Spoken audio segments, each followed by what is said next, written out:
அஸ்ஸலாமு அலைக்கும் வரஹ்மத்துல்லாஹி வபரகாத்துஹு. நான் உங்கள் முன்னால் ஒரு முக்கியமான கோரிக்கையை முன்வைக்கின்றேன்.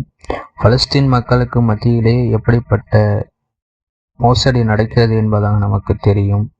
பலஸ்தீன் மக்கள் தனக்காக வேண்டி போராடவில்லை. இஸ்லாத்தினுடைய அஸ்திவாரமான பள்ளிவாசலை பாதுகாக்க வேண்டும் என்பதற்காக, மஸ்ஜிதுல் அக்ஸாவை பாதுகாக்க வேண்டும் என்பதற்காக ஒவ்வொருவர்களும் போராடி கொண்டிருக்கிறார்கள். அதிலே சிறியவர்கள் என பெரியவர்கள் என அனைவர்களும் பாதிக்கப்படுகிறார்கள். முஸ்லிம்களாக பிறந்திருக்கிற நாம் ஒவ்வொருவர்களும் அவர்களுக்காக வேண்டி துவா செய்ய கடமைப்பட்டிருக்கின்றோம். நாம் அந்த மக்களுக்காக வேண்டி அதிகமான முறையிலே துவா செய்ய வேண்டும்.